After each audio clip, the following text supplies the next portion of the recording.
Welcome to the Preserving Family Podcast. The purpose of this podcast is to equip you to gain insight, information, and inspiration to help you protect, teach, and guide your family during these turbulent times. Our goal is to provide tools and resources to help you strengthen and preserve your own marriages and families. Now here are your hosts, Dr. Mark and Janie Ogletree. Welcome, everyone, to the Preserving Families podcast. We're so grateful for you listening. We want to remind everyone, preserving families all comes from a great statement from President Kimball many years ago, who said that the time would come when only those who believe deeply and actively their families would be able to preserve their families in the midst of the gathering evil around us. And here we are living in that day. And so this podcast is all about providing tools and resources to help people preserve and strengthen their own families. But sometimes that's hard to do, isn't it, honey, when you're so busy? We have had a crazy busy month. Does anybody else feel like May is just like out of control? It's been a really fun month, but just super, super busy. We've had lots of company in town. We've had my girls here, some of the grandkids. My sisters have been here, and we had a new grandbaby born a couple weeks ago, so that's been super exciting. We need to remember that May is like December, right? Yeah, and try not to overschedule May, because it is a crazy month. But it's like you said, it's been full for us of just great stuff. Hasn't it? Lots of family, so that's been fun. We want to dive right into a topic today that really affects anyone in their 40s, 50s, and 60s. By some, that group has been called the sandwich generation. And what does that mean? It's just kind of this way to describe this idea of being adults and having children who are probably adults, having grandchildren, but also having parents that are aging.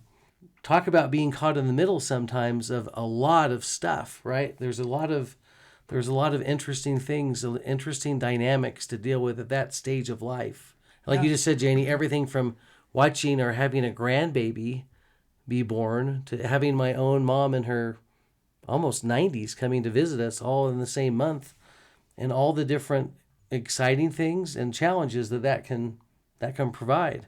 As I've talked to many of our friends and people that we rub shoulders with, it's really something that's becoming, I don't want to say a problem, but an issue that we're all starting to have to deal with. It's kind of been a wake-up call that we're all like, whoa, nobody told us about this. Nobody told us that, in the prime of our life, when we're having kids, getting married and moving on and graduating and having grandchildren, that we're also dealing with parents who might be aging, who might have health issues. And it's a total balancing act. You don't think about that when you're younger. Again, nobody told us about this sandwich generation. When we were in our 20s, we didn't think of any of these things. And once again, not that any of it's bad, right? It's just sometimes hard to be. You feel like you have to be all things to all people, and it's just you feel really torn, and that you can't give everybody the full attention that you want. Sometimes that's how I feel sometimes. Right. It can be overwhelming. And for those who may wonder why is this? Why are we even talking about this? I love that we had a visit with Rick Miller, a BYU professor, a few episodes back. For those that are interested, it's a great episode because of him. He had some great data to share. But I remember one of the things he talked about was 100 years ago, grandparents were kind of an anomaly. Or in other words, you had grandparents, but people were dying in their 50s and 60s of those days. So there wasn't this long lifespan of grandparents that are in their 90s. And now it'd be fun to do some research and find out how many Americans are great-grandparents, because I bet we have more now than ever before. I mean, both of us, Janie, both of our sides of the family, our parents, so to speak, have many great-grandchildren now, right? Many. Yeah, so one issue is that people are living longer now. Number two, people are waiting longer to have children. And number three, it costs a lot of money to live these days. And you kind of put all those things in place and they intersect together. And what it can spell is that here we are trying to take care, in some cases, of some of these people have children in college still. They've got children in college or even high school if you're in your 40s or 50s. And yet you may be also trying to help take care of an aging parent. Let me share with you some data that I think is pretty interesting 40% of those aged between 35 and 54, which we could call that's definitely a sandwich generation, report high levels of stress. Now, once again, think about that again. 40% of those between the ages of 35 to 54, extreme levels of stress, actually, compared to 29% of those who are 18 to 34 years old. So, in other words, 18 to 34, they say, yeah, we have, 29%, almost 30% said we have some extreme stress, but 40% of those in that sandwich generation report that stress. And stress can take a toll on relationships. We know that 83% say that relationships with their spouse, children, and family is the top, source of stress in their lives. And of course, their own well-being as they're trying to take care of themselves. 95% of those in the sandwich generation say that caregiving has affected some area of their lives, whether it be financial, mental health, emotional, social, physical.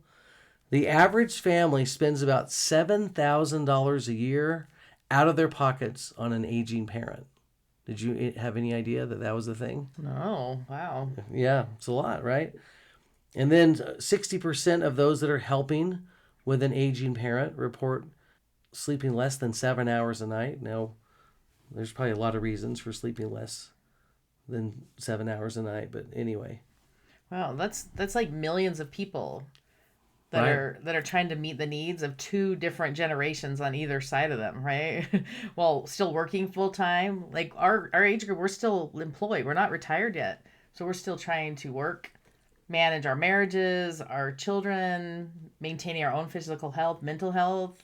I mean, some of us have young children even in the home or still in college. Right. Grandchildren. It's crazy. I mean, Janie, I put ourselves right in the middle of that, right? Where our youngest daughter just is still in college right now. And yet we also have parents in their 80s that are dealing with some of their challenges at the same time. Yeah, we're definitely feeling this, aren't we? So 53% of U.S. adults in their 40s are financially helping a parent and a grown child. 53%. And then 1 in 7 middle-aged adults are financially supporting both an aging parent and a child from another study. 61% say they feel more stressed than they did 10 years ago in their dual caregiving roles as parents, but also as children nurturing their adult parents. And then you said, Janie, this is a lot of people. 25% of American adults are actively part of this sandwich generation. And so almost the way you said it, millions of people just trying to meet the needs of two generations while still working full-time, managing their marriages, trying to maintain their health. In our case, maybe trying to plan for retirement, trying to get your financial life in order. So, yeah, there's a lot of challenge that comes with this dynamic of being in the middle. Yeah, and I think, like you said, that there could be financial stress associated with that, neglecting our own needs to try to balance everything and be all things to all people. But the emotional stress is real. We keep hearing this from lots of our friends who are dealing with this same situation. Yeah, and people can become resentful because maybe you thought you'd be doing one thing. We'll talk about some real specific situations in a minute, but maybe you thought you'd be doing one thing at this stage of your life to find that you're actually doing something totally different, right? So as we just mentioned, one of the big concerns that we have is it causes a lot of emotional and physical stress living in that sandwich generation that we do. Right. And emotionally, I think, like we said, we always feel like you're failing someone. You're just being pulled in so many different directions. And your parents need help, maybe physically or even from the smallest tasks of getting meals or getting dressed up to driving them to doctor's appointments and things.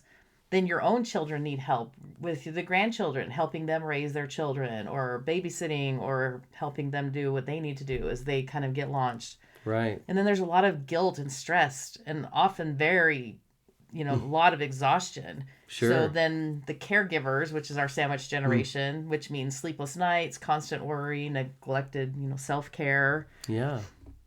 Lots of burnout because we have so many things going on. All the irons are in the fire. Yeah. And so we might feel like we're failing at work or in our own responsibilities or in our own marriages. With our own children or grandchildren. Just, the things that we're supposed to be doing. But then there's also this this role reversal with parents, and it can be really emotionally complicated. And I don't know if anybody's heard that term, the powdered butt syndrome.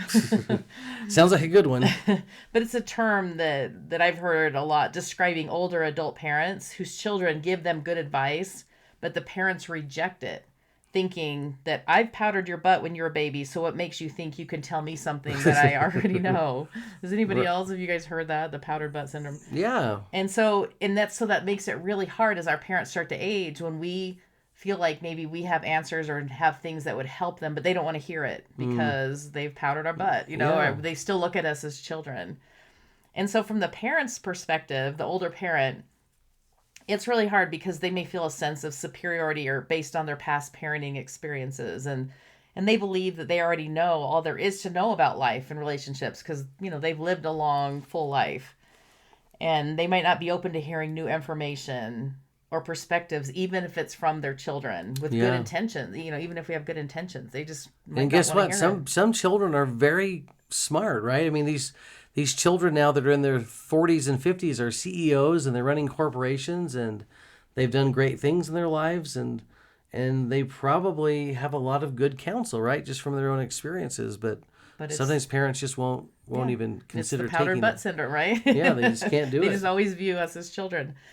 And so from the child's perspective too, from the adult children who go through this, it's hard because you can feel very frustrated and unheard sometimes. Yeah. And so in our attempts to offer advice or guidance might be met with very dismissive reactions or a refusal to acknowledge that we actually know things, that we're not young children anymore, that we're actually adults. And so it really can create a hard relationship.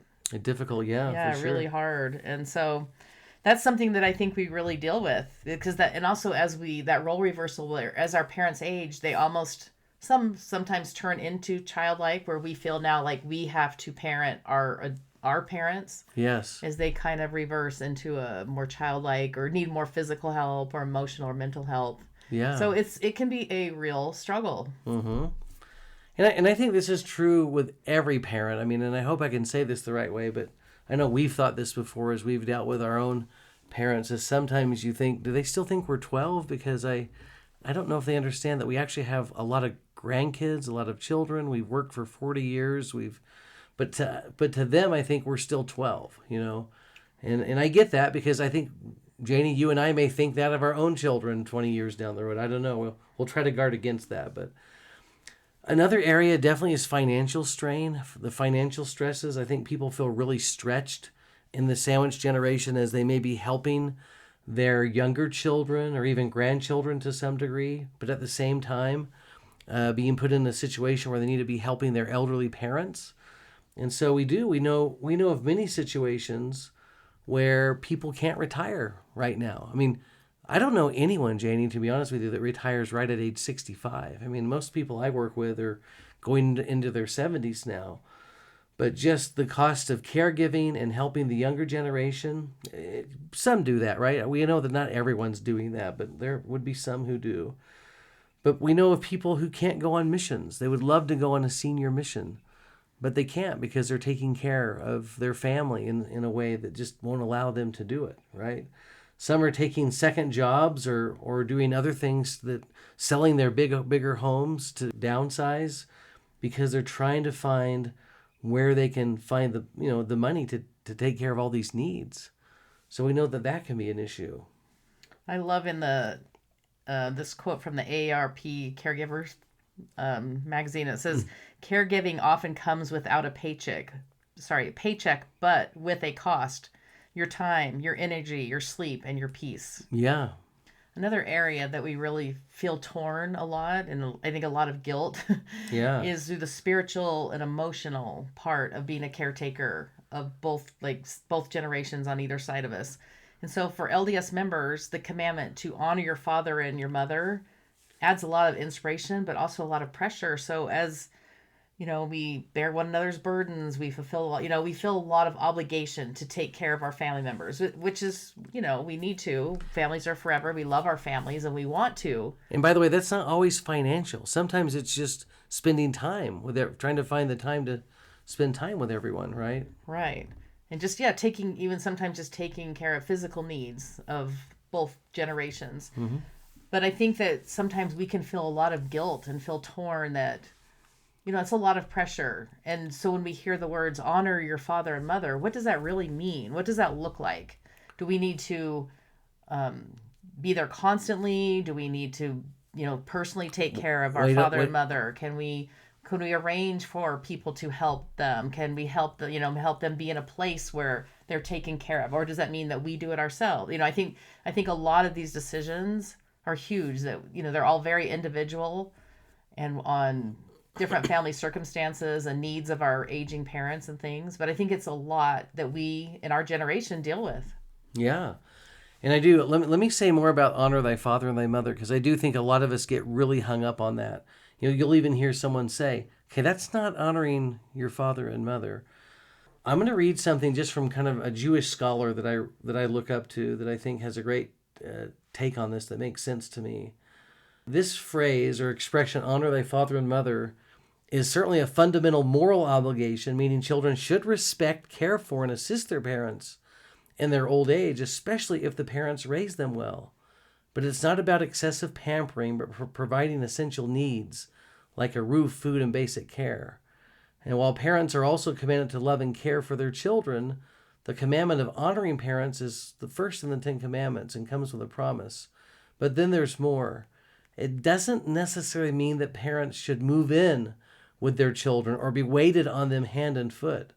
But it probably involves checking in on them, providing assistance, and managing their affairs if needed. But I always wonder about those who have been abused in some way by a parent or treated really harshly by a parent, and now they're feeling guilty because they're not honoring them in the way that they think the Bible is teaching us to do that. And I don't think it means that we have to bend over and and serve them in a way that's mentally and damaging to us.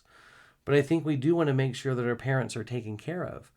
But just to be honest, from a mental health perspective, not all parents deserve honor, and then some deserve great honor.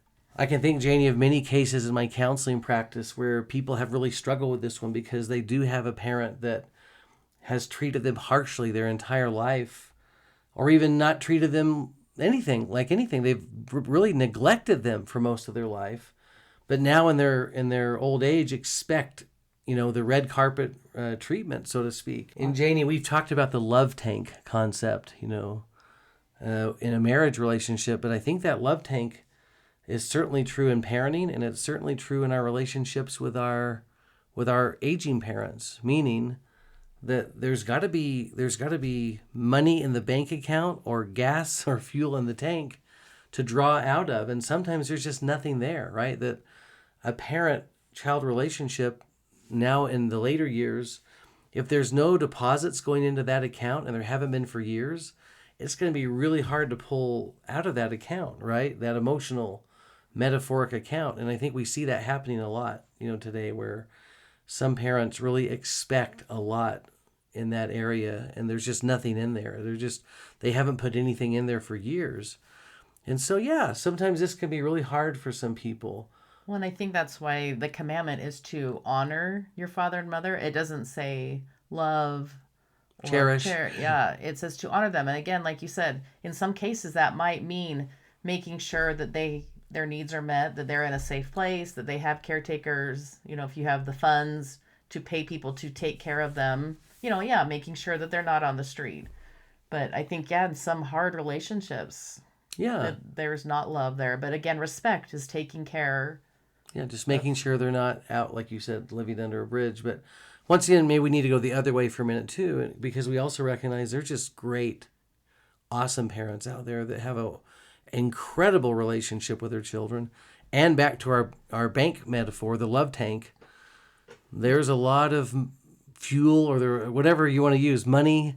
I mean, there's a lot of deposits in that account, and great relationships, right? Where people love and adore their parents, and that is wonderful. So great. Yeah, and we know people like that too, and they want to help their parent, and their parents have just been saints their whole life, and they want to help them. And I really admire my friends and people who have brought in their aged parents into their own homes and have taken care of them and love them. And I really think that is a special gift, and special talents that those people have. I really, really admire them. They're so kind and charitable. And so I think there's both spectrums to that. Yeah, completely. Sometimes these experiences can really be a blessing to all the generations. There's a story we have here of a couple, they were in their 50s. So yes, the sandwich generation. And now they're caring for the wife's father who had developed Alzheimer's. At the same time, a recently divorced daughter and her 2 children move in. And now their quiet home turns into a chaotic place just overnight. But over time, they begin to initiate some rituals in their family, including a Sunday dinner that became a treasured tradition and brought healing, connection, laughter, and it brought 3 generations together, you know. Think of another woman who shared how reading the scriptures every night with her aging mother became a great spiritual anchor, even though she had to deal with fatigue, caregiving, and stress. Another couple in their 40s are navigating their father's Parkinson's diagnosis while they're helping maybe a son or daughter in college or find their first job. So, yeah, these are tough things, but they can also bring families together. Yeah, Mark, that reminds me of when my dad was dying probably about 7 or 8 years ago. Yeah. He had congestive heart disease, so it was kind of a slow process in the end. Yeah. That it really did bring out all the generations, the grandchildren, some of the great-grandchildren, his children, you know, even his siblings. The whole family kind of rallied around to help where they could. I mean, obviously my mom dealt with the brunt of the caretaking, and my sisters flew in from out of town. My sister's a nurse, and she, you know, came and stayed several weeks and went home for a week and come back. But it really was a great blessing in the end to take care of him. It provided lots of opportunities for service and for compassion and for care. And I think if we approach it that way and really teach our family members and get them to rally around, that it's a special time to spend those last few weeks or months with somebody maybe who's ailing, or even years, you know, in some cases. But as we teach them to go learn from them, go learn their wisdom, learn to love, learn to help, learn to serve. I think there's a lot that we can all learn from this. Yeah. And like you said, to see children and grandchildren all pitching in to help in a situation like that just can bring a family together, right? Absolutely. We share all those memories together too. Yeah. So as we conclude today and head towards the finish line, let's talk maybe about some coping strategies and some tools that we can use that could really help us as we navigate our way through what really is kind of uncharted territory for so many. Yeah, and the first one is we really need to prioritize self-care. It's kind of the old put your mask on, on the airplane, put your mask on first so that you can help other people. If we're exhausted, if we're tired, if we're depleted, we are no good to anyone. Right. So we really have got to take time for rest, for hobbies, for exercise, for spiritual renewal, so then that we can be all things to all the people in our lives that we need to help. I think another suggestion on these coping strategies could be just setting boundaries, something that a lot of people are not that good at, right? It's something that we all probably need to practice, but we can't do everything. Like you just said, Janie, we can't be all things to all people. And we need to be able to know where we need to draw a line in the sand, and just, like you said, take care of ourselves, get some of the things done that we need to get done. That may mean delegating and getting other people involved to help. But I think setting boundaries can be really important. Yeah, it's okay to say no sometimes, that we literally can't do it. You can't or do say everything. We can't do it today, maybe we can do it Friday. Yeah. Or no, I'm not going to do that. I just can't. I can't. I just can't do it now. We can't control how other people feel or react, but all we can do is control our life, right? That's Yeah. what boundaries are about. The next one is seek help. If we need help, we need to reach out and get it. There's support groups, there's church networks, there's government agencies, if we need it. We need to look into and seek that, because we cannot do everything. And we could build a team, our own team, right? And sometimes you have to do that, especially imagine like with an aging parent who needs a lot of help. You can't do all that by yourself, but let's get some grandkids and other kids and others involved to help. Another one I would say is just this idea of open communication. One of the things I see in counseling a lot is families who just don't communicate. They don't talk about this stuff. They don't even talk about this stuff with their parents or with their children. They'll just disappear for a while or withdraw. But why not just talk openly and share your thoughts and feelings about something and solve a problem and heal some wounds if you need to. But communication can be a real key in this area. And the last one I would say is be grateful for our familial relationships, Right. going both sides of us. I think sometimes we think about all the stress and all the time and everything that we're trying to do, but I think we need to stop and be so grateful for the lessons that our parents have taught us, that the things now that we are learning as they are aging. I think we learn compassion. I think we learn patience. I think we learn kind of what we're made of, as we now are kind of parenting our parents and helping take care of them. But let's stop and learn from them and ask them, learn the wise lessons. I love when, I would sit with my grandparents and they would tell me stories of the past and give me their wise wisdom and things like that. So let's really, encourage that with maybe our grandchildren to go meet with their great grandparents or things like that. And also going the other way, let's be grateful for the moments that we have with our children and grandchildren, as crazy and busy as it may be. Yeah. And I like what you said.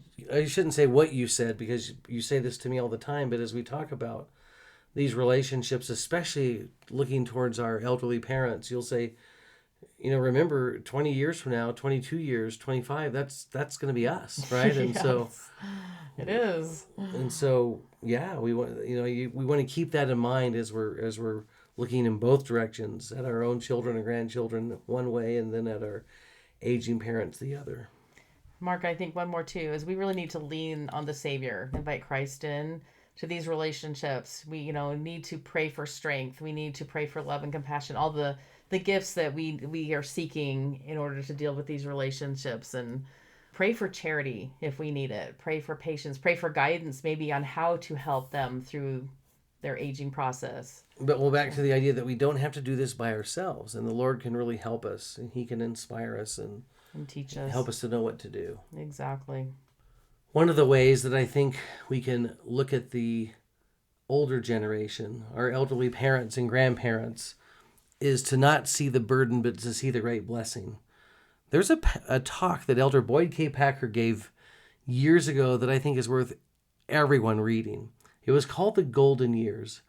And in that talk, he said this. He said to the bishops of the church, do you realize that some problems you worry about so much with the youth and with others could be solved if they would stay close to their fathers and mothers and to their grandparents and older folks? If you are burdened with overmuch counseling, there are older sisters, grandmas in the ward who can influence young married women and act as a grandmother to them. And there are older grandfathers for the young men. Older people have a steadiness, a serenity that comes from experience. Use that resource, Elder Packer said. And then he quoted Joseph Smith, that the way to get along in any important matter is to gather unto yourselves wise men and women, experienced and aged men and women to assist in counsel in all times of trouble. I totally agree with that. And I'm grateful for not just the parents in our lives, but the older generation, those people that I've looked up to for many years. Elder Packer talked about how they honored their parents. He says, my wife and I have seen our grandparents, and then our parents leave us. Some experiences that we first thought to be burdens or trouble have long since been reclassified as blessings. My wife's father died in our home. He needed constant care. Nurses taught our children how to care for their bedridden grandpa. And what they learned is of great worth to them and to us, and how grateful we are to have had him close to us. We were repaid 1,000 times over by the influence he had on our children. And that was a great experience for our children. One I learned as a boy when Grandpa Packer died in our home. The value of old folks for what they are, not just what they can do. Have you ever wondered why the Lord organized the first presidency and the quorum of the 12 apostles so that the senior leadership of the church will always be older men? This pattern of seniority values wisdom and experience over youth and physical vigor, he said. And now I promise that I really am going to close with this story. Elder Packer, once again, I'm just quoting this same talk. We now live in troubled times. In the lifetime of our youth, the troubles will never be less and will certainly be more. old folks offer a sure knowledge that things can be endured. Our children, Elder Packer said, speaking of his own family, have married and left home to seek their fortune. One family drove away with an old car and their little children. My wife was in tears. I consoled her, saying, the church is where they are going. There will be a grandma there to answer her questions about cooking or nursing, and a grandpa to teach him practical things. An adopted grandma can be found in a relief society, and a grandpa will be found in the quorums of the priesthood. But all the grandpas and grandmas are not in the church. One son bought a small home in a distant state. He showed me bricks on a corner of the foundation that were eroding away, and he asked me what he should do. I didn't know, but I said, is there an older couple that lives close to you?